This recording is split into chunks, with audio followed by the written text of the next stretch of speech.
All right. Welcome back to Sociological Theory. Um, this week, we will be discussing the Atlanta School of Sociology.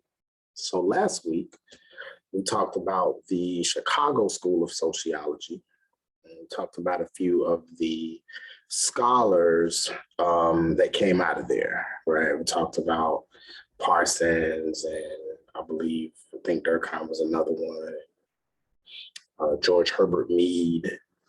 So we talked about some art, some scholars that came out of the Chicago School and what the Chicago School of Sociology brought to the discipline, right? That was what is considered to be the first school.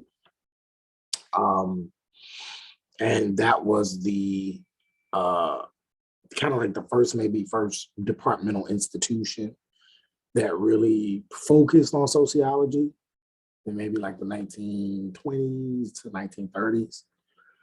And so typically that's what you will see if you were to Google the first school of sociology. You'll probably more than likely see Chicago. And that's actually maybe, I don't know if you will still see that, but I've never Googled it.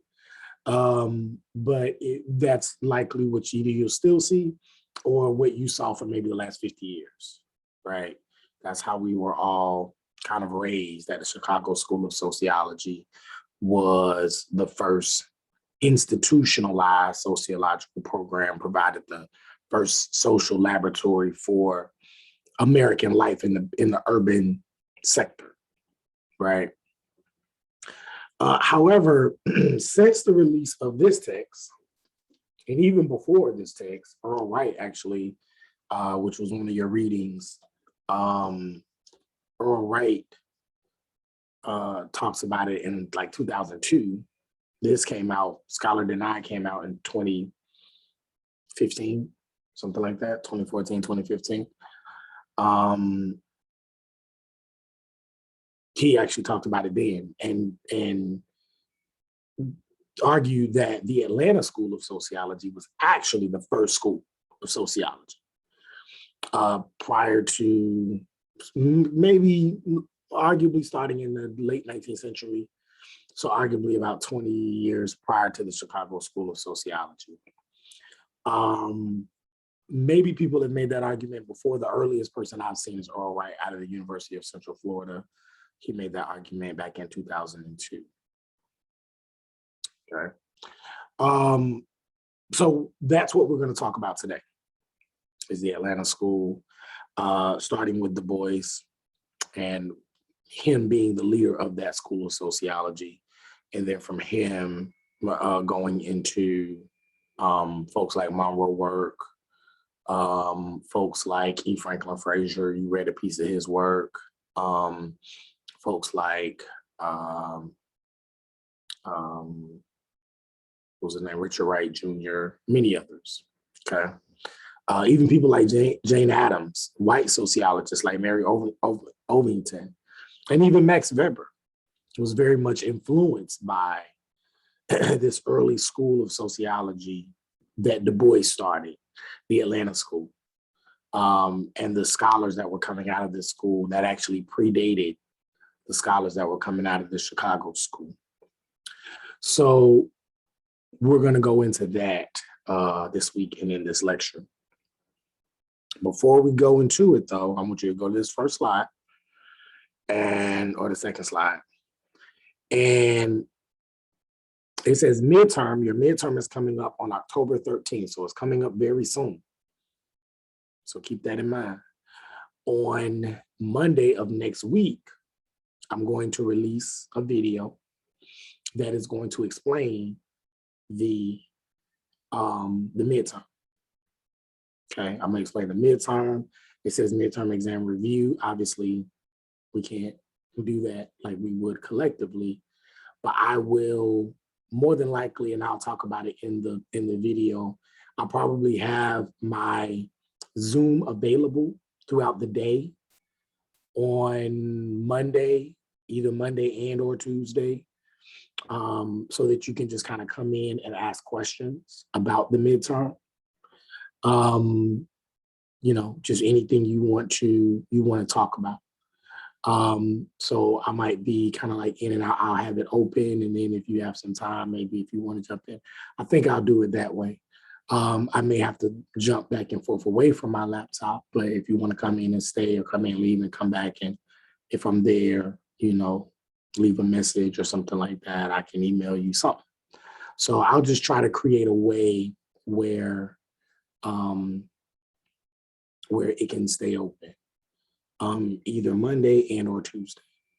So I will let you know in that video. But the exam itself is going to be on Wednesday, okay, October 13th. If you want to just set up a time, I think I'll probably maybe do that. If you want to just email me and set up a time to meet, I'll make myself available all day Monday and Tuesday, or most of the time on Monday and Tuesday. I have something to do on Tuesday, but most of the time, probably all day Monday, and most of the time on Tuesday, I can make myself available so that I can answer any questions you have. Or if you want to just email me questions, you can do that too. Email me or inbox me questions. So I want to be available for you if you have any questions about the exam. But I will explain to you how the exam is going to go on Monday. I know it says that particular day is the day of the exam, so you will need to be available. You'll have all 24 hours to complete the exam. So it won't be like a specific time, because I know you have classes and all of that. So you'll have any time during that day to complete it from midnight to midnight and submit it. But I'll let you know how all of that is going to go. Okay. So that's that. So I will talk about that in the next video. And then I will also review the paper. I'll talk about the paper. So we talked about it a little bit. I'll review it again next week, and there'll also be an online assignment as talked about in the lecture. I'll talk about that next week as well. So just go into more detail, give you all an opportunity to give, to let me know what you want to do your paper on, all of that. We can have a conversation about it. So that is that. If you have any questions, you can email me or inbox me. So I will talk about your midterm in the next video. I will also talk about your final paper in the next video as well. All right. So the Atlanta School of Sociology. So in order to talk about the Atlanta School of Sociology, we have to talk about Du Bois. We spent, I believe, a whole week on Du Bois. We'll talk about him some more, probably all throughout the rest of the semester, because Du Bois plays a huge role in the discipline. He is essentially the father of sociology, and the father of this discipline, even though he got his Ph.D. in history. And even when he came to Atlanta to do his study, even when he went to Atlanta to do his study, he, in doing the study, he was an economics and a history professor, but he was there to help launch the Department of Sociology. Now, it already existed at the time, but he was there to kind of get it going. It was because of him that that department got going. I ended up, that was actually my first faculty position, was in the department that he started in the Atlanta School of Sociology, in that Atlanta department, right? So it's very, very historical. It's a very historical space. And it's very important to our discipline. It's definitely one of those areas, just like Chicago is very important to the discipline of sociology. City of Atlanta is also very important to the discipline. as well as Philadelphia, which is also very important to the discipline. A lot of studies coming out of these areas of Atlanta and Chicago, Philly, and New York, for sure. We've already done the history of Du Bois, so I don't have to go into who he was dating back. But I do think it is important to revisit the Philadelphia Negro. So we're going to talk a little bit more about the Philadelphia Negro as well, because it was the Philadelphia Negro that actually helped to kind of engage and like help to like understand methodologically and theoretically how to approach turning a city into a social laboratory or using the city as a social laboratory. So Du Bois, and we'll talk more about this later, he did his dissertation on the Negro in Farmville, Virginia, where he studied Black folks in a rural setting, particularly more poor Black folks in this rural setting of Virginia. He learned a lot from doing that study. Then after that, he was offered an opportunity and got paid to study African Americans in the 7th Ward of Philly. And that's what he did. He moved to Philadelphia and he set up shop at University of Pennsylvania to do his research. Okay. And so he finished the study in 1897. I want to say he published the book in 1898, something like that. And then after that, he got the call. He started to apply for positions all over the country. Now, Du Bois was extremely smart, the first Black person to get a Ph.D. from Harvard. Wasn't the first Black person to graduate from Harvard, but the first one to get a Ph.D. from Harvard. Big deal. So you would think, oh man, this brother gonna get jobs everywhere. They're gonna be trying to call him from Yale and Columbia and University of California or whatever. No. And why do you think that was the case? Because he was Black. Racism was still very much an issue during that time, everywhere in the United States. And so even though he was brilliant, even though he had written 2 important texts, the Negro on Farmville and the Philadelphia Negro, even though he had literally studied under Marx and studied with Weber and studied at the University of Berlin, and I mean, even though he was undeniable, he still could not get a job. He experienced a lot of racism at University of Pennsylvania. He was rejected by all the major white universities. So he got an opportunity to teach at, I think it was Oberlin College in Ohio. It was a Black college, one of the if not the first, one of the first Black colleges in the United States.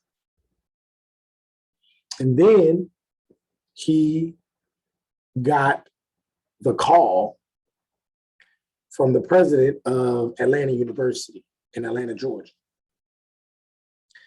And he got the call to be a professor of economics and history. And they wanted him to teach and develop the sociology department and essentially create a social laboratory, bring this budding discipline to Atlanta and allow Atlanta to be a staple, a center for studying American life, particularly Black American life. Now, there were other places Black people existed. There was a lot of Black people in Philly. There was a lot of Black people in Chicago. There was a lot of Black people in New York. But Du Bois thought it was something about Atlanta, something about this particular city that was unique. And something about the Atlanta University that was unique. He was getting rejected from white institutions anyway. And this was a key institution in addition to like Howard University as well. That's another key Black institution. But this was the one he felt like, it may be something here. And he eventually came. He eventually came down south and then went to Atlanta. And it was the Atlanta University that really drew him to understanding how a university can be the central point of understanding the larger Black urban life.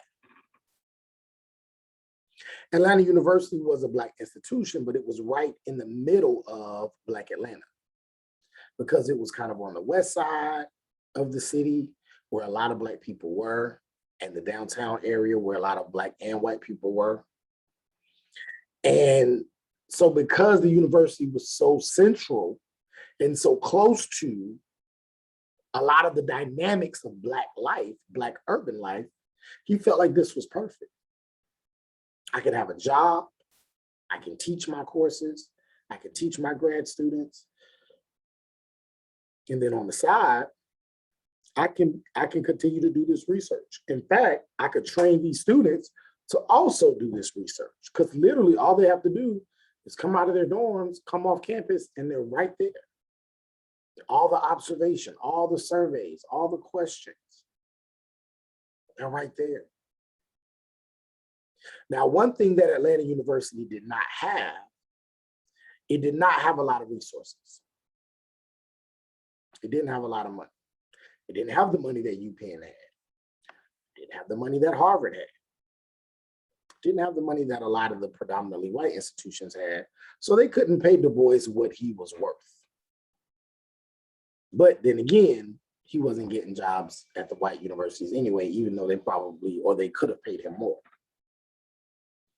So the school was strapped for cash. Did not have a lot of resources. But the reason why was not because it wasn't successful. In fact, it was successful in spite of that.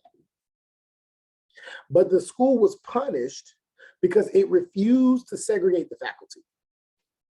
There were sprinkles of white students and some white faculty, and the university said, we will not segregate the faculty. We are one institution. We all are here for the same reason. And so because of that, we will not segregate this faculty. So the state of Georgia said, okay, you don't have to do that. But now you're not going to get as much money.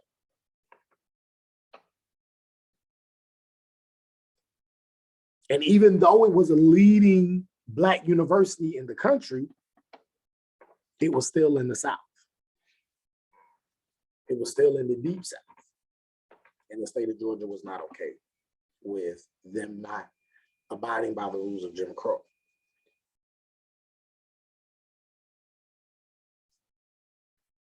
So Atlanta University was located near the center of the United States, leading Black communities. Some of the leading institutions of Black life in America, some of the leading people of Black life in America, one of the richest streets, eventually, Auburn Avenue, richest Black streets in America, were all very, very closely related or close in proximity to Atlanta University. And you could see all of the dynamics of urban life, particularly of Black urban life in Atlanta. See, while other places, especially when he studied Farmville, Virginia, the Negro in Farmville, Virginia, who's there? I mean, it was mostly poor sharecroppers, poor working class Black farmers. You didn't see the full gamut of Black life, but in Atlanta, you saw poor Black people, you saw working class Black people, you saw middle class Black people, you saw well-off Black people, and you saw really well-off Black people. The richest Black man in the country, I want to say, lived there at that time. His name was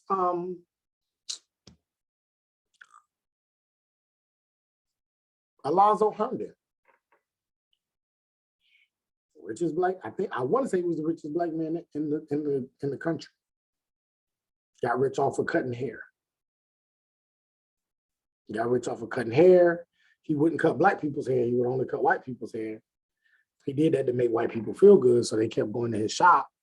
Black people would cut their hair, but they couldn't have their hair cut because it was a status symbol.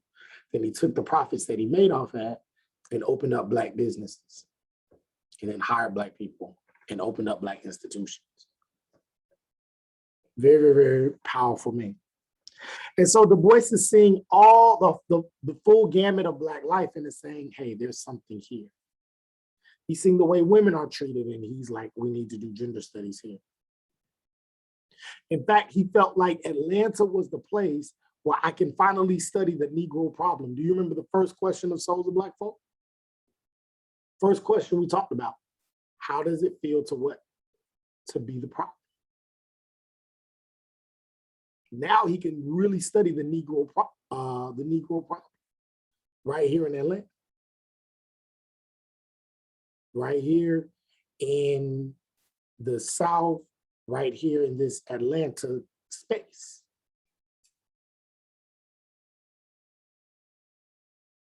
And even here, while we're in Jacksonville, we see that this is such a necessary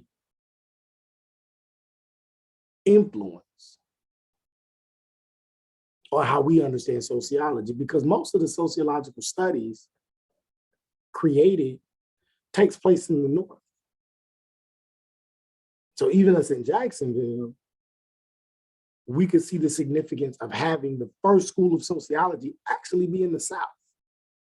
And that's a big deal, because that shows that the South is a place where social change can really happen. Most people see the South as a backwards place, a place with little morals, a place with little diversity, a place with little tolerance. So to know that it was right here in Atlanta, in the South, us in Jacksonville can see that this is significant. And he made friends with people that were even from right here in Jackson. James Weldon Johnson and others. Although James Weldon Johnson wasn't a sociologist, but very good friends with W.E.B. Du Bois. And he was born right here.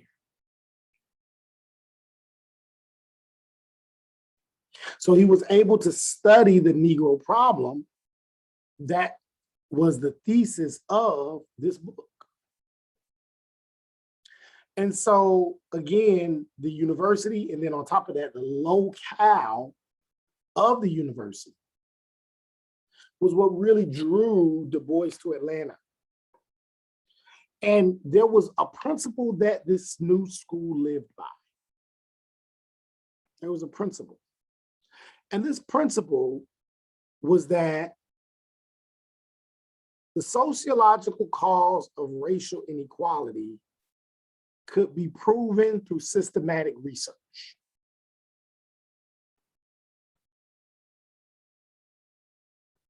And that the sociological and economic factors that caused racial inequality, that made Black people be at the bottom of the social order,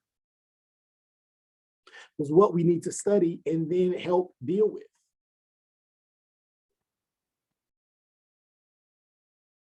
He believed that racism was based in white ignorance. The fact that white people didn't want to know and understand anybody or anything outside of them. And he also argued that sociological research would be the scientific weapon that would dismantle Jim Crow. He believed if we can appeal to the intellect, if we can appeal to the mind then writes the books, and then the books then influence the people. If we can appeal to the intellect of these people and show scientifically the horrors of racism, maybe it'll go away. Maybe racial discrimination will go away.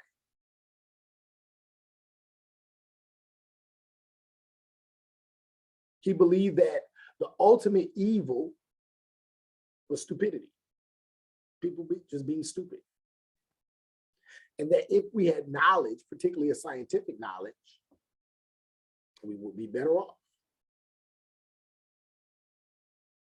And so it's very important that we understand how significant the start of this Atlanta School of Sociology really, really was, and how much different it was from the Chicago School, not because it came first, but because it set the stage for how the Chicago School of Sociology would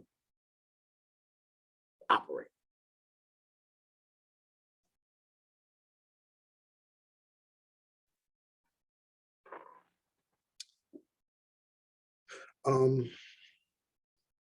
The Atlanta conferences, onto the next slide.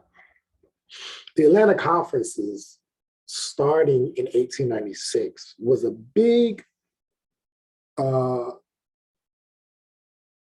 part of the Atlanta School of Sociology. Because in order for people to really understand the social problems in American life, people had to be able to discuss it from varying perspectives, people coming from various places in the country to deliberate and have discourse around the topic. So what Du Bois started doing was he created one of the earliest sociological conferences in the discipline. And this was the Atlanta conferences starting in 1896 and lasted for some decades.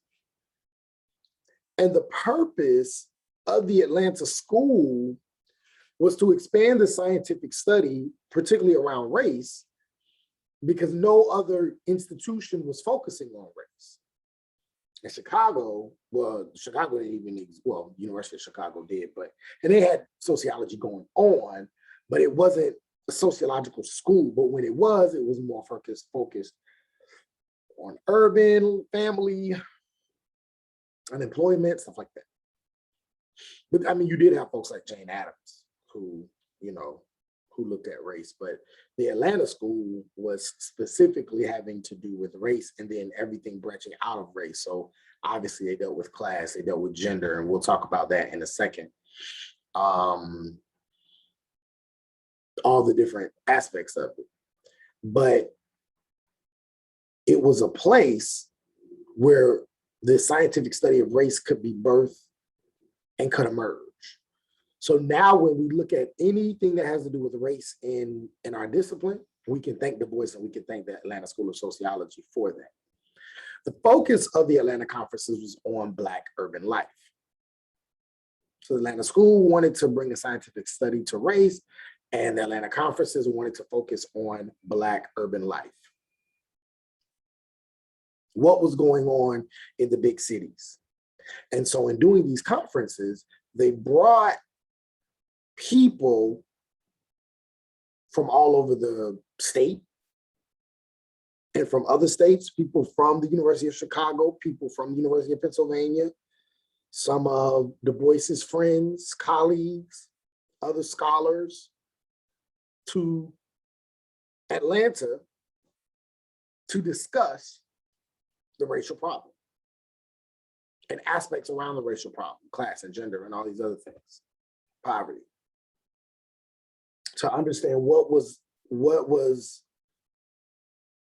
life like for the Black urban population, and not just urban too, because again, his first study was on a rural group, so rural people as well. You have folks like was it Monroe Work or was it, I forgot the other guy, but he came from what would be Georgia College and State University to also present his research.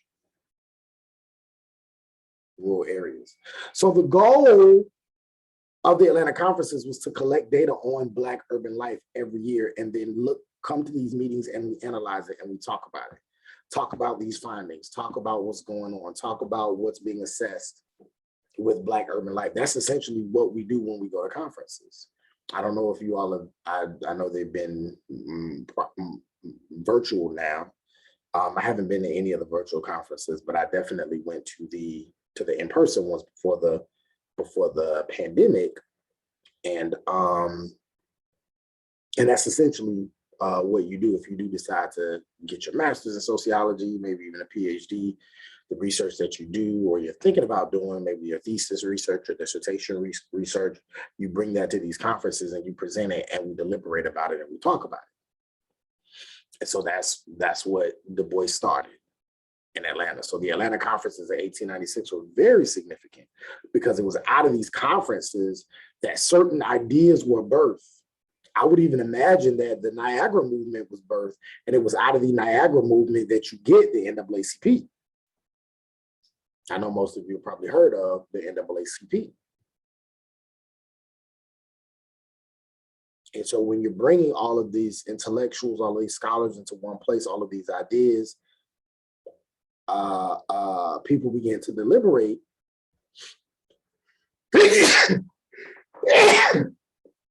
Sorry. Bless. People begin to deliberate. And in these deliberations, people begin to find solutions or move towards solutions around certain aspects of race and race in America. So these conferences happen in the springtime of every year, probably because the South and Atlanta, going to Georgia was probably it looks so much nicer and feels better in the spring, right?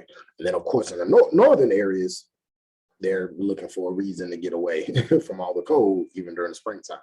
So what happened in the spring of every year, the Atlanta conferences, starting in 1896, where the leading scholars, leading sociologists, political thinkers, analysts, philosophers will come together and discuss race and Black urban life.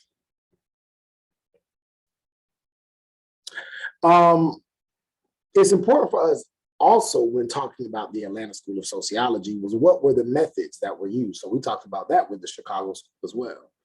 But the methods were around the Chicago School of Sociology and how people collected their data. So going on the next slide, the Atlanta School of Sociology also had methods in which they used to collect their data. And it's extremely important that we see the similarities too. Because you see that some of the ways in which the data was collected in the Chicago school, you see some of it in the Atlanta school. Actually, you see all of it in the Atlanta school. Which lets us know, number one, that the Atlanta school actually started the triangulation of the data, the mixed methods, using both quantitative and qualitative, sometimes qual and mix, multiple research methods to get at a problem. And we talked about how in the Chicago School of Sociology, observation was a major part of their field of study, which was kind of antiquated because that was kind of like what Marx did and you know what Weber was doing in like the 19th century. It's kind of a little bit antiquated because you can't just sit back and observe, and because you're a sociologist and you're trying to think a certain way, you just look and then come up with solutions. You actually have to kind of go in and be with the people that you are studying, talk to them, gather data, because what you see may not be what's actually happening. And that's what they were doing with the Atlanta School of Sociology. Field work. Field work was very big in the Atlanta school because field work was where researchers actually entered into the communities and entered into the systems and collected data that served as the foundation for the generalizations that they were going to form.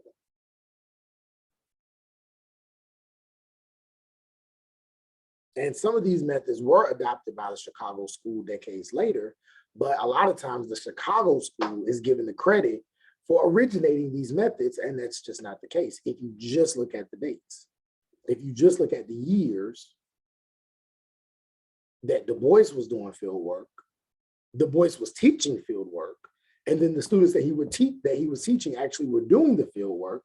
This is like a decade or two before The Chicago School of Sociology was officially born.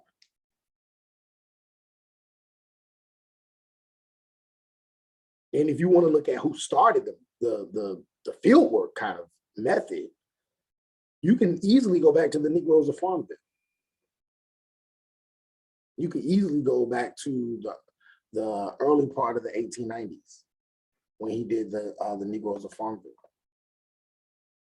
Because the Negroes of Farmville examined the social organization of this small community in Virginia,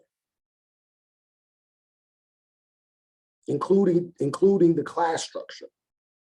So he didn't just look at the fact that they were this Black group, but that they were a Black poor and working class group as well.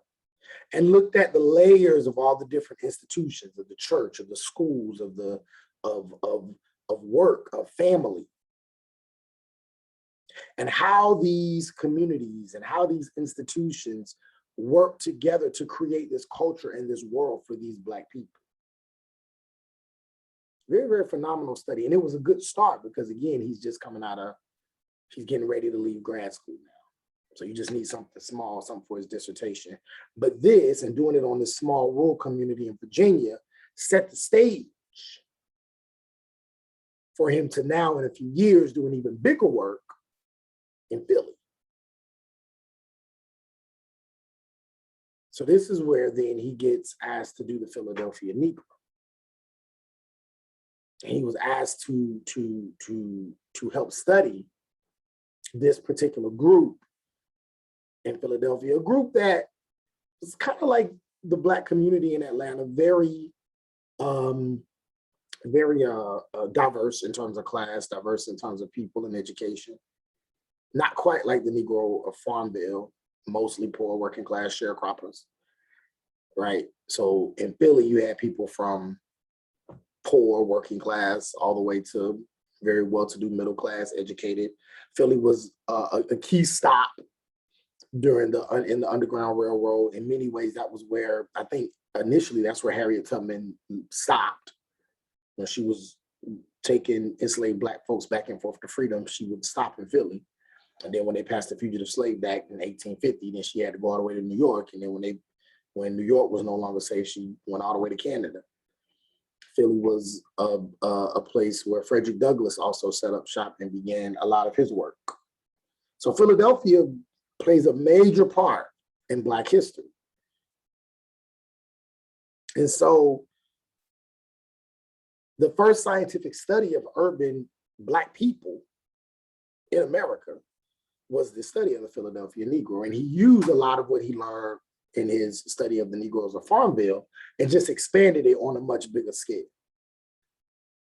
He's like the first one to use statistics. He's the first one to use 3 different methods in order to get at his conclusions. He literally did thousands of interviews by himself with no car. He's talking to families. He's sitting with families and looking at how they interact with each other. He's interviewing them. He's transcribing all this research. I think he was there for maybe a year or 2 in Philly doing this research here. He was one of the first people to do an empirically based scientific study on American sociology. Nobody else was doing this before Du Bois. And one of the main reasons why Philly was a good place was because it was one of the main stops during the Great Migration. So this is when Black folks are leaving the South, right after Jim Crow the Jim Crow laws get solidified by the Supreme Court. And people are like, all right, this is it. We got to leave the South. There's no hope for freedom for Black people here. So they began to move up here to the north, up here to Philly. And Du Bois is saying, okay, this is a great study because now we need to examine how are these poor Black people faring in their migration from the South to the North? What's happening? What are they thinking? How are they behaving? How are they adjusting? And so he investigated the institutions, he investigated the cultural processes that made it possible for these people to go from the poor South, Black South, rural South to the urban North. So he's investigating these institutions, seeing how this is possible. And he finds a lot of important work. Again, one of the main things and one of the most important parts of this Atlanta school, which he got from the conclusions from the Philadelphia Negro, was that, again, going back to the principles of the principle of the Atlanta School of Sociology, was that sociological and economic factors were the main causes of racial inequality. We already talked about this already, but I'll say it again. It was social and economic factors, not biological and cultural. It was social and economic factors that were the causes of racial inequality. White philosophers, white political thinkers, white sociologists wanted to say that it was something wrong with Black people. That's why he starts also as a Black folk. How does it feel to be the problem? They say, you're the problem. You're the reason why you're here. And no, there are these larger factors. There are these larger factors of race and of class and of economics that you are relegating these Black people to the bottom part of the social order. You have not let up. Essentially, you have re-enslaved these people. And I'm going to prove it to you scientifically. I'm going to prove it to you in your language, because you're not going to believe these people when they say it's happening. So I have to prove it to you. The same scientific method that you use, that you accept, that only you understand, I'm going to use that to show you what is happening to these people. Sociology essentially will be the scientific answer to these social problems.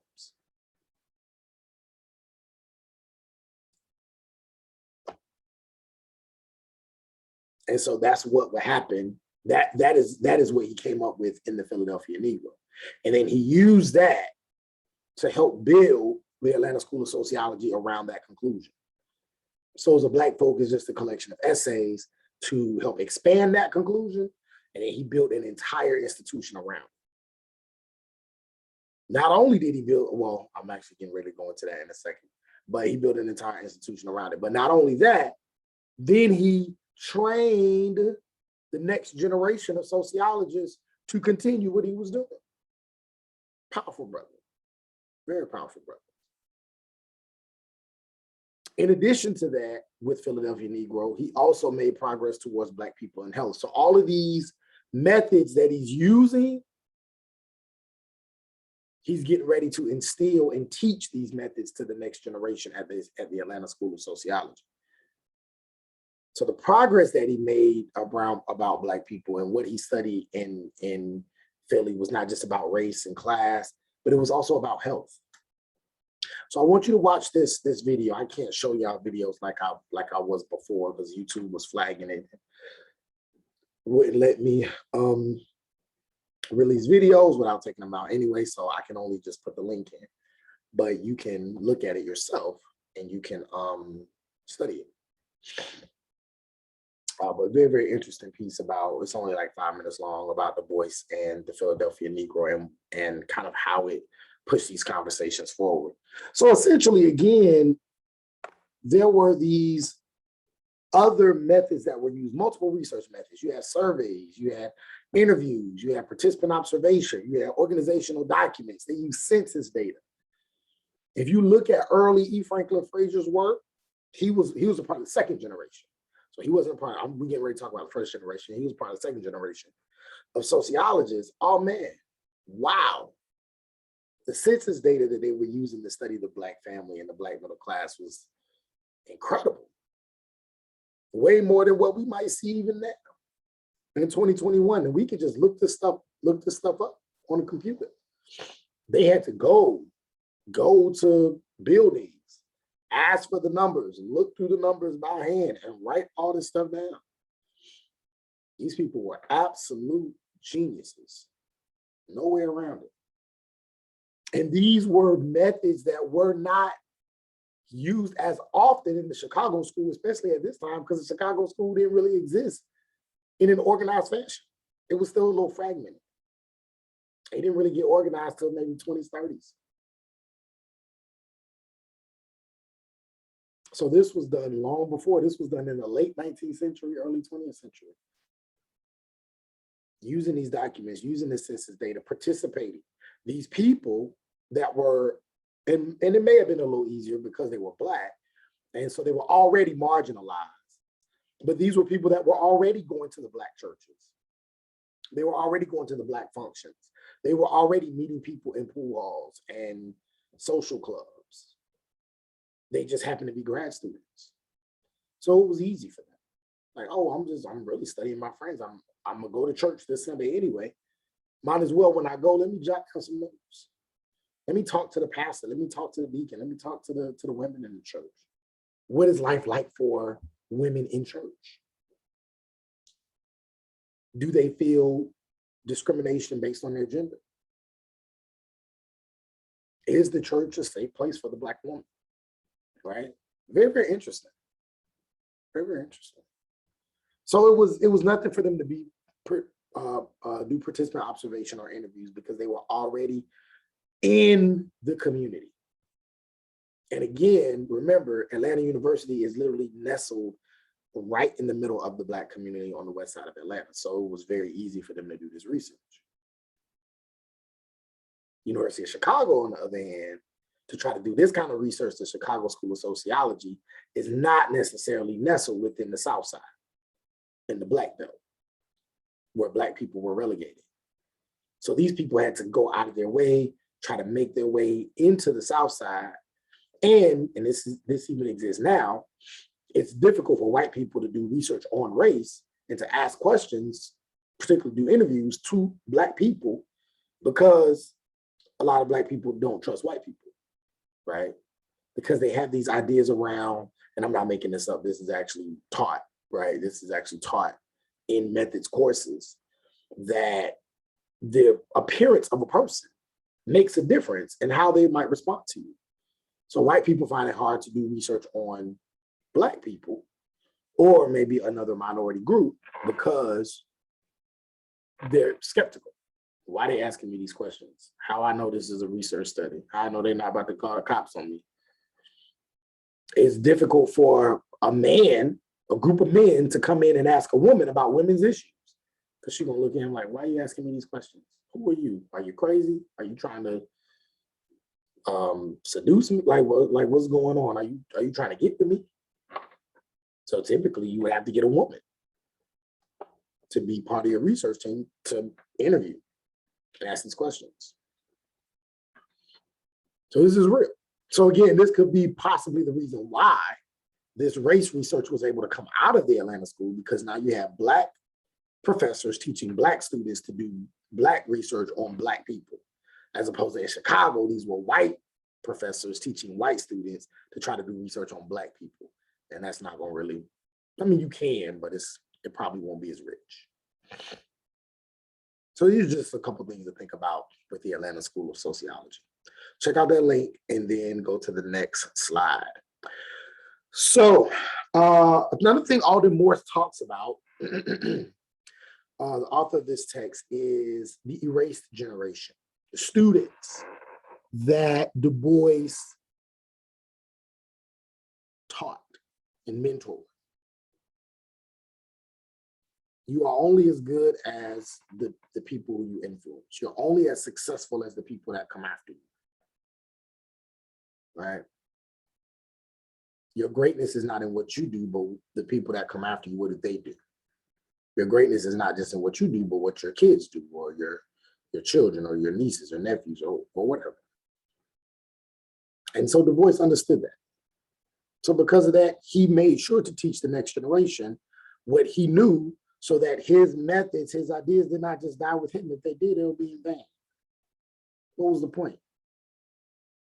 So he rose up and taught people like Monroe Work, Richard Wright Jr., George Haynes. He taught these brothers. and sisters. He taught women as well. We'll get into that in a second. And these were people who continued the work of Du Bois, who were students of his, either students of his at the Atlanta school. Well, really, I want to say I believe like Charles Johnson, and I want to say the second generation were more so students, but these people were influenced by him, learned from him, learned from his teachings, learned from his methods, even if they didn't attend Atlanta University at that time. They learned from him, which is why they're considered part of the Atlanta school, because they came out of that tradition. Just like people of the Chicago school didn't always necessarily go to the University of Chicago, but they learned from the teachings of the Chicago school. So these were people that learned from the teachings of the Atlanta School of Sociology and began to do their own work. Monroe work was a big Monroe work. He actually went to the University of Chicago, and that's where he learned. That's where he became a sociologist. But again, this was before it was the Chicago school.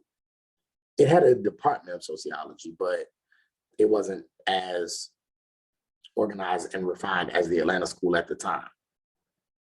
And he did research on high crime rates among Black people and the large number of Black people living in the slums. So he did research on crime and poverty, and concentrated poverty, crime locale and poverty, if you will. And so after he got his master's degree, he moved to Savannah, Georgia. And he started teaching at what is called Georgia State Industrial College. It's now called Georgia College and State University. That's the university I was at before coming back to Florida, coming back to Jacksonville. That's the university that I taught at. And so Monroe Work taught there.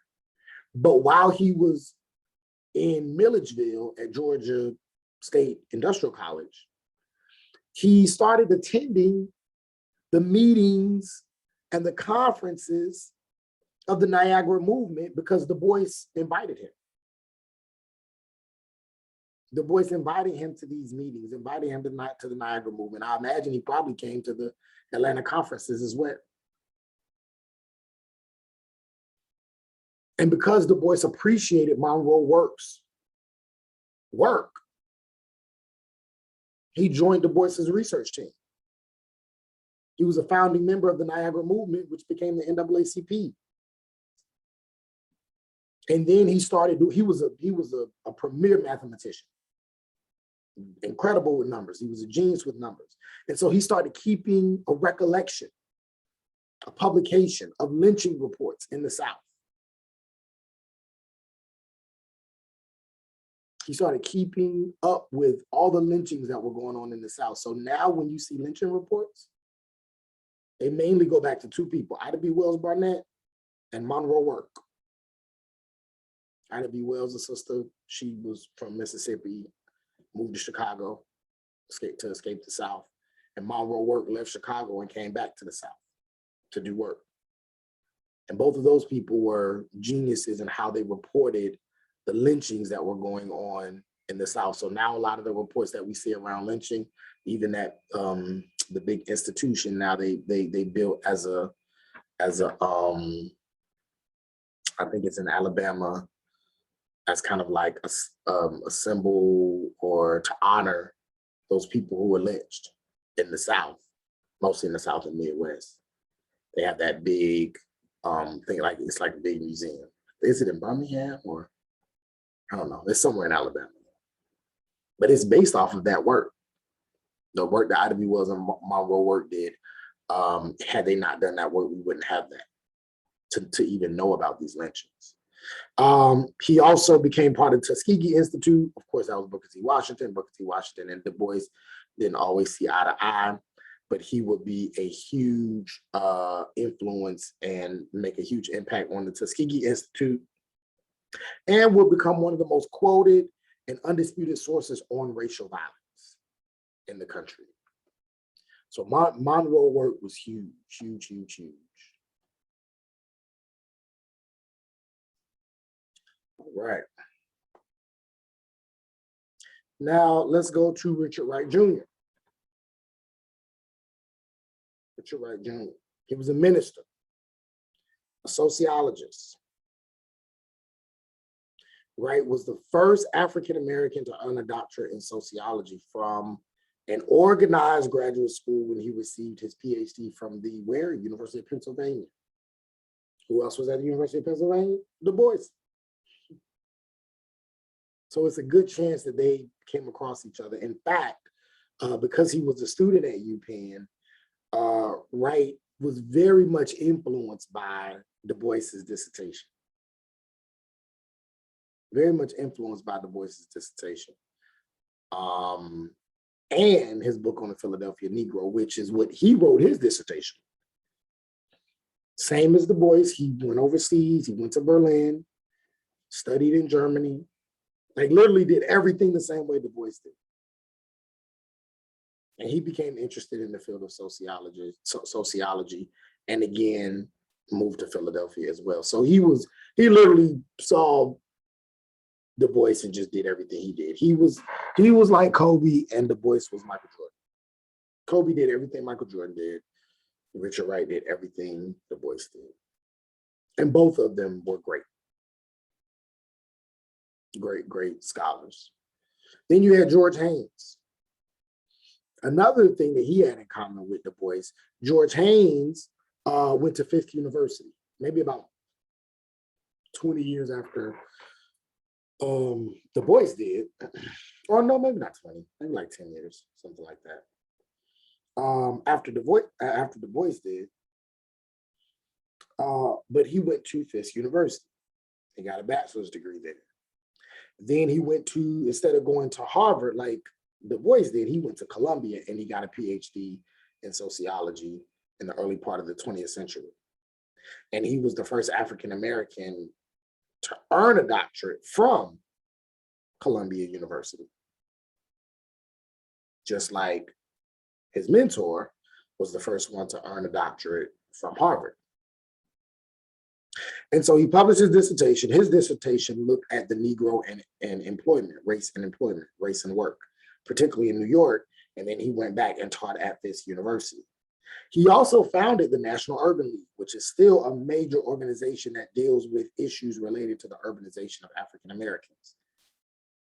Later on, he would be the executive director of the Urban League. He was also the co-founder and patron of a journal on Black life called Opportunity.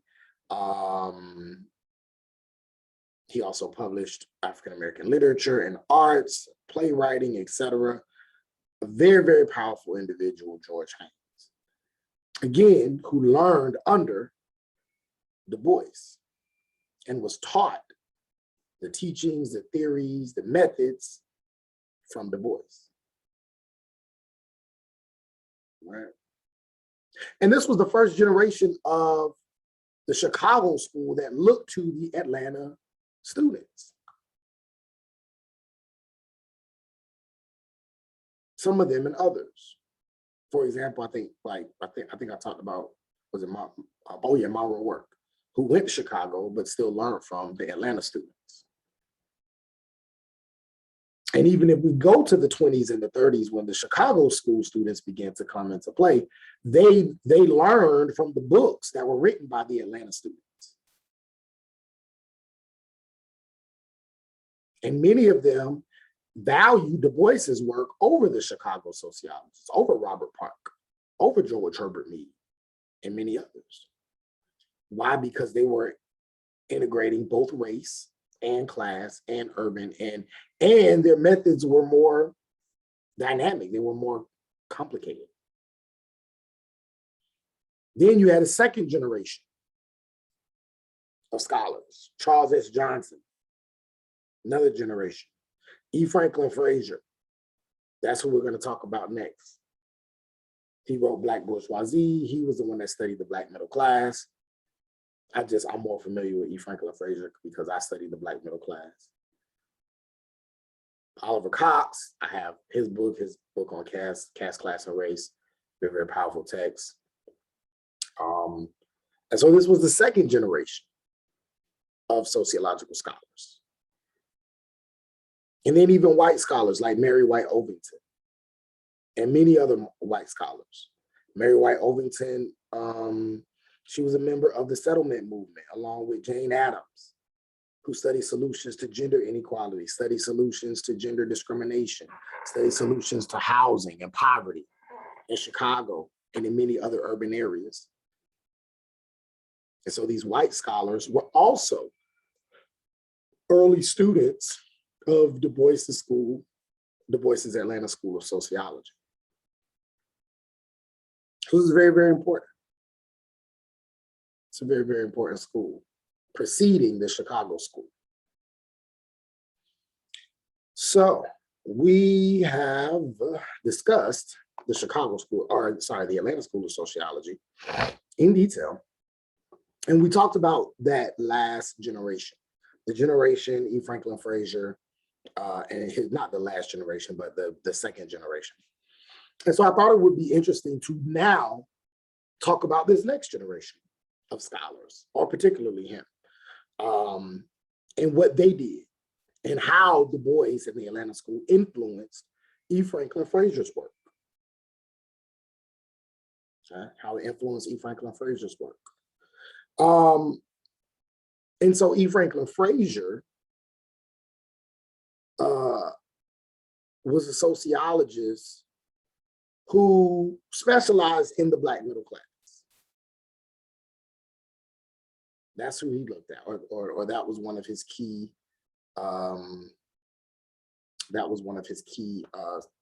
Studies. He released a book called The Black Bourgeoisie. I was gonna have you read out of that, but then I decided, well, I'll just talk about the Black bourgeoisie and have you read something else, because in this class, I want us to definitely, we're gonna base everything off sociology, but I also know that there may be some Africana studies people, either Africana studies minors or something like that. And so I also wanted to bring in the kind of Africana studies perspective as well, because E. Franklin Frazier actually influences both. So does Du Bois, actually. Du Bois and E. Franklin Frazier. I haven't really talked about Du Bois from this Africana studies perspective, more so from sociology, but he absolutely contributes a lot to the study of African-American studies in this country. But E. Franklin Frazier does as well, so I wanted to bring that out. But Black bourgeoisie was basically just a study that dealt with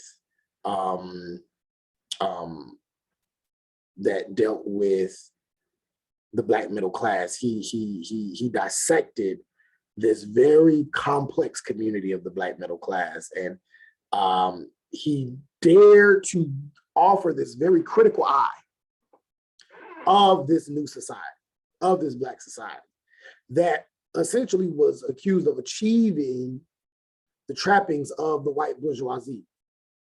And so he traces the evolution of this class group, how they're coming out of the segregated South to this like new integrated North after World War I, or around like World War I, and showing how this road to what seemed like prosperity and what seems like progress really is where middle-class Black people lose their roots.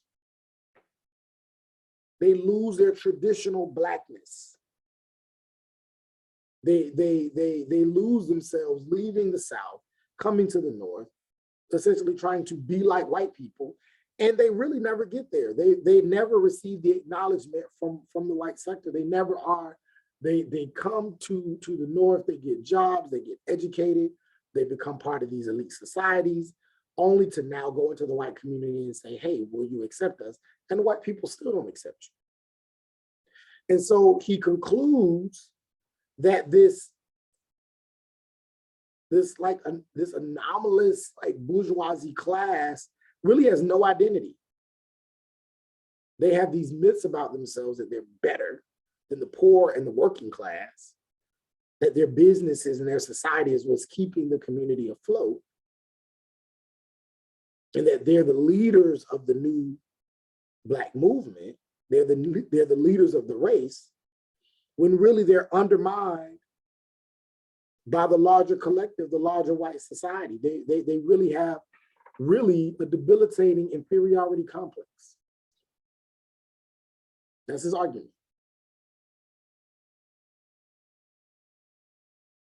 And it sounds harsh. And it is, actually. If you read Black Bourgeoisie, it's very, very harsh. It's a very harsh piece of work. He does not like the Black middle class. And he really thinks that they have just forgotten where they came from. Now, since then, there's been a lot of research to refute a lot of what E. Franklin Frazier says. I think he was in his feelings, honestly, when he wrote it. To be honest with you, I think he was in his feelings a lot. He was very mad, but he backed it up with well, he had a lot of historical research, and then these were the conclusions that he came to. Not super far off, though. There were a lot of middle-class Black people who thought this way. I don't think it was as bad as he put forth in the text, but there were definitely, and still is definitely, class issues within the Black community. And so the Black bourgeoisie was his way of expressing that. And I think this is important because, again, he's looking at the dynamics of what it means to be an African American, an African person in America, and the various ways in which we're navigating this very complicated life of racial oppression, class oppression, identity, family, church, work, survival, wealth, all of these things we're trying to grapple with in one generation, in one person. So he's very much a student of double consciousness, very much a student of understanding the duplicity, the two-ness of Black folks, even three-ness, if you will, of Black folks. And he recognizes this and talks about this in Black Bourgeoisie along class lines. And so he's mainly known for this. E. Franklin Frazier, the sociologist, the brother who dissed the Black middle class. But what's not often talked about is E. Franklin Frazier's remarkable interest in Africa. He also had a very critical lens about this too. He was a mad brother. E. Franklin Frazier was upset, but he made a lot of sense. I know he didn't make people feel good, but he made a lot of sense in some ways. We'll get to it in a second. So it was in Africa that, or it was in the Americas that he began to understand and appreciate Africa. And this magnetic pull towards Africa as a continent, Africa as an identity, was started with the Harlem Renaissance. Around the time of the Harlem Renaissance, the New Negro movement, the Marcus Garvey movement in the 1920s. He was very much a product of this. He was, in fact, a contributor to the book, The New Negro, by Alain Locke, who gave the Harlem Renaissance, this New Negro movement, its name. He eventually would start a small group that founded the African Studies Association. It was this, formal meeting that launched the ASA. So he was very much interested in understanding not just Black life in America, but Black life on the continent, African life. And although he rejected this romanticism of Africa that a lot of times we see in the Harlem Renaissance, this we've been taken away from our homeland, and if we can just return and grow, everything will be automatically better. He's saying, well, while I do think that we should be connected to our homeland, I don't know if it'll be that simple. I don't believe in this romanticization of Africa. I don't necessarily believe that everything about Africa is good. The Back to Africa movement, the Black nationalist movement, the Marcus Garvey movement kind of made it seem that way. But Frazier, he was born and raised in America. So he had the intellectual development of an American Negro, a Black American, with the development of this kind of realistic and objective understanding of modern Africa, as opposed to this romanticized, view, this hopeful utopian view of the continent. And so a lot of Frazier's professional interests in Africa dealt with not Africa as this holy land, as this place to return, but he dealt a lot with the pathologies of Africa. He dealt a lot with the way that the African slave trade impacted American society. He dealt with the consequences of plantation society on the southern United States. He dealt with how the slave trade affected conditions on the continent. And so the main point is that Fraser's publications before the 1950s were much more concerned with Africa in terms of its historical background.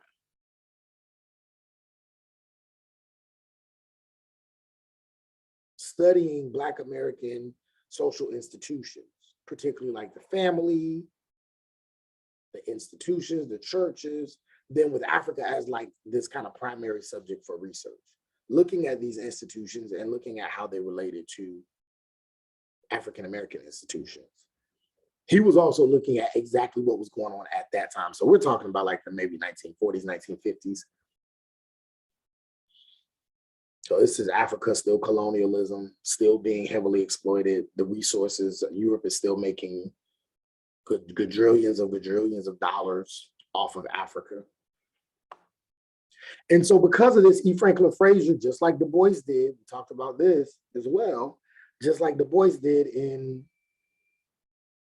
Dark Water, he recognized European imperialism as the main foundational system whose branches extended all over the world. And this included a lot of the forms of white subordination over non-white populations, not just Africa, India, Australia, China. And so just like how Du Bois had this scathing critique of European imperialism, E. Franklin Fraser did too. They were not absolved from it just because E. Franklin Fraser was talking about it. And so if we go to the next slide, we see that E. Franklin Fraser begins to not only look at Africa as a continent, but also the diaspora. He joined what was called the Council on African Affairs. And this was an organization that was incorporated around like the 1930s, the end of the 1930s, going into the 1940s, with the purpose of providing accurate information on the conditions and struggles of African people, and to promote efforts towards liberation, to promote efforts towards decolonization. Again, this was in the 1930s. Colonization, it was in the 19th century, but it really started kicking off at the beginning of the 20th century.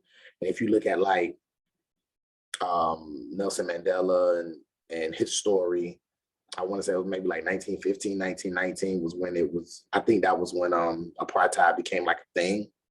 So yeah, this had been going on for a couple of decades. And E. Franklin Fraser saying, nah, this ain't right. And so joining this crew, they began to provide accurate information on what was going on the continent and speaking out. And again, this was leading up to the 1950s and eventually the 1960s, where there would be this age of African independence of colonialism. This is when you see folks, when you see countries like Nigeria and Kenya and other areas that would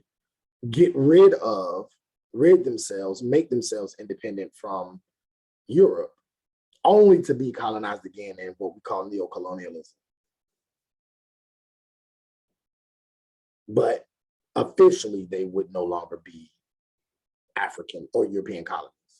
But by then, I mean, all the resources was already seeped up, or a lot of them. The way in which they would be educated, the way in which they would understand religion, all these other things. Politically, they were on their own, but economically, they were still kind of tied. And still to this day, many of them are, unfortunately. But we still call that era kind of the age of African independence, where many of them began to break off from being African colonies. And that happened in the 1950s, 1960s. And so the council was, in fact, one of the early influential American lobbying organizations that mobilize the American opinion, American public opinion about European colonialism in Africa.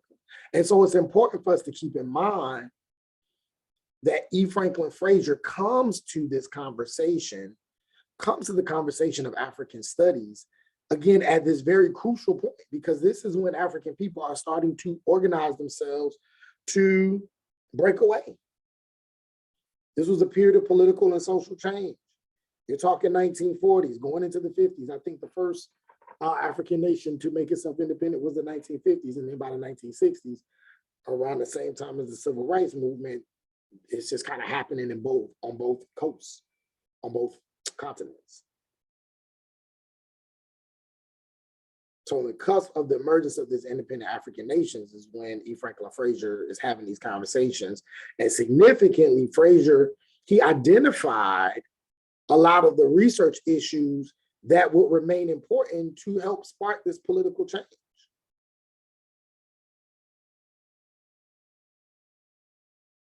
He would be the one to help push this correct research, these correct conclusions forward. He believed in the African city.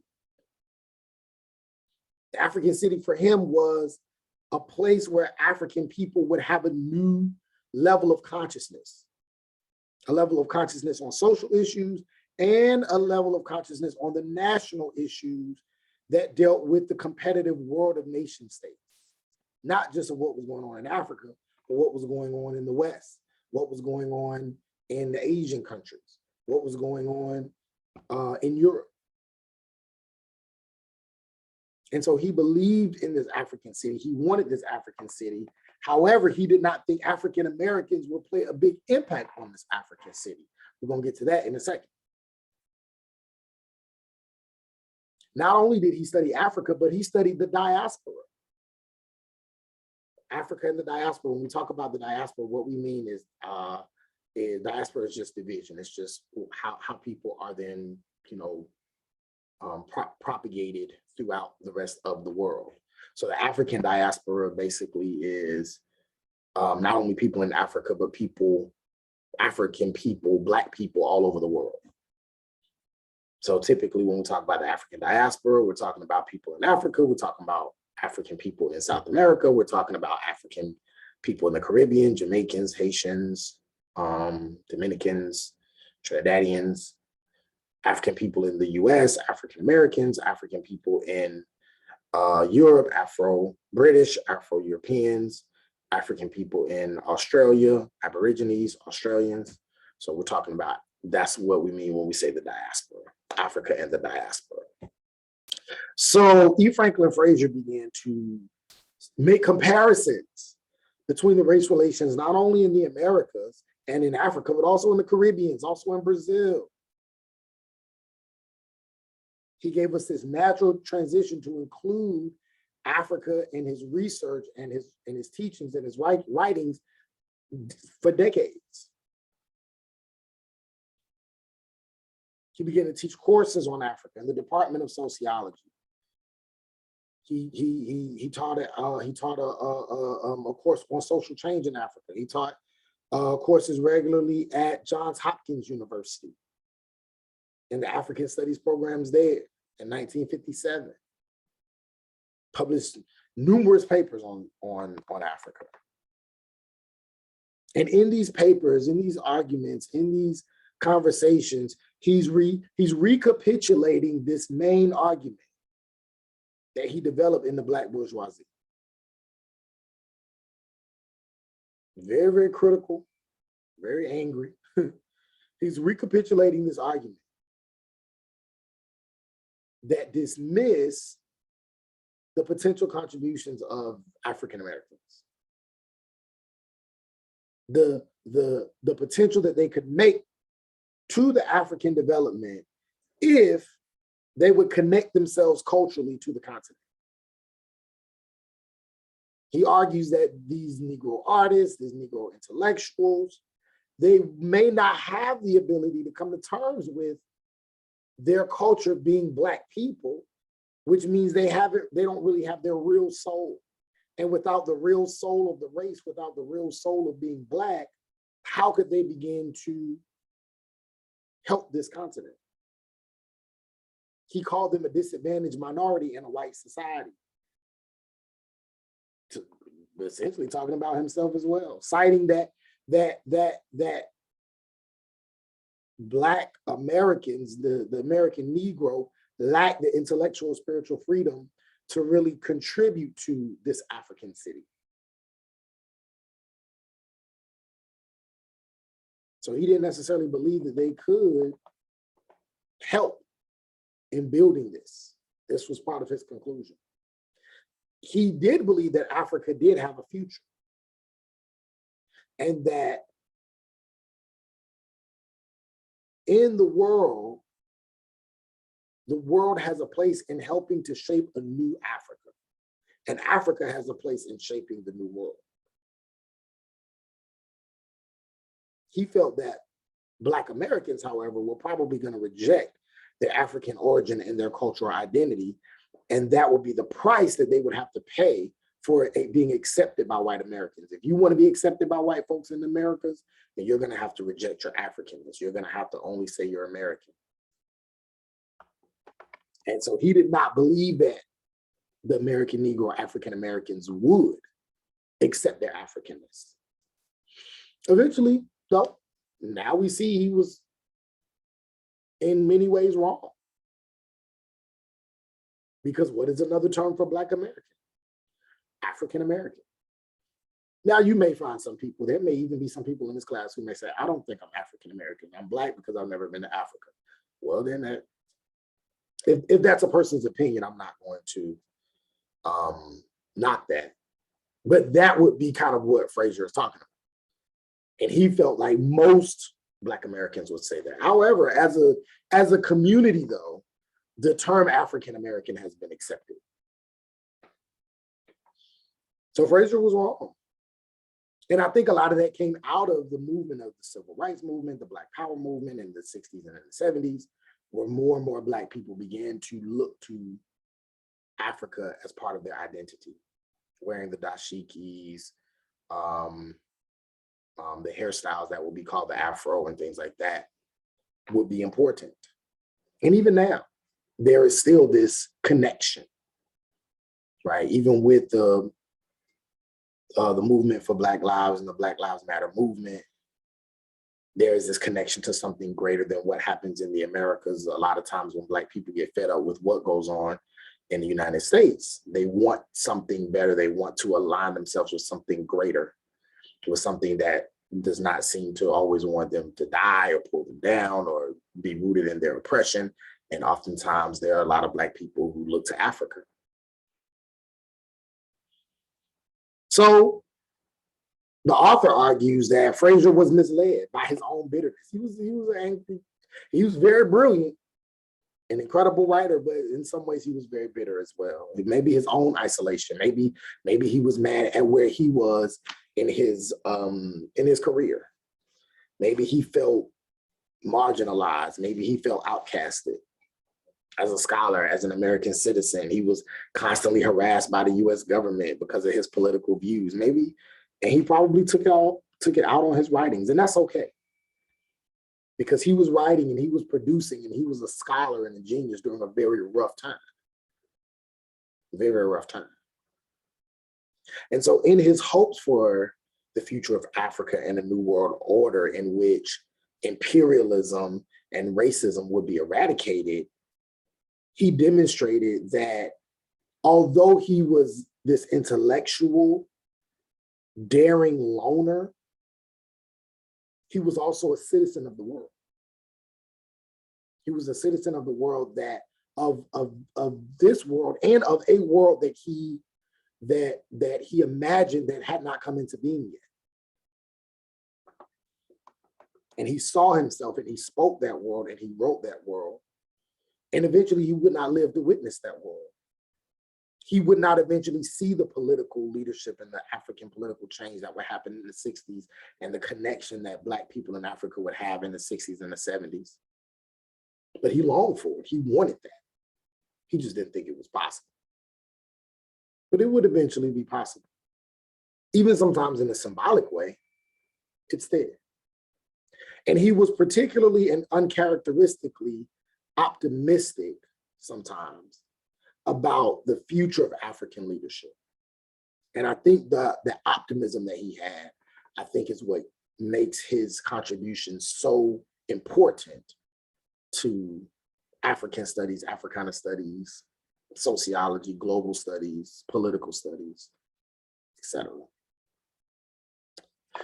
So with that being said, yes, if you have any questions, feel free to reach out. I'm not going to give you any assignments this week because, or discussions this week because you have your exam coming up. So I want you to take the time to study for your exam.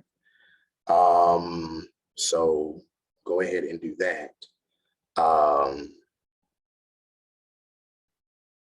And next week, don't forget, make sure you look early. I will probably send an announcement to please look at the lecture, look at the PowerPoint, read the lecture or listen to the lecture, read the PowerPoint so that you know what the order will be for your exam, what's going to happen with your exam, what that's going to look like, and then also what's going to happen with your paper. Okay. So with that being said, have a great day, have a great week. If you have any questions, reach out to me. Office hours, email inbox, and you'll see me soon.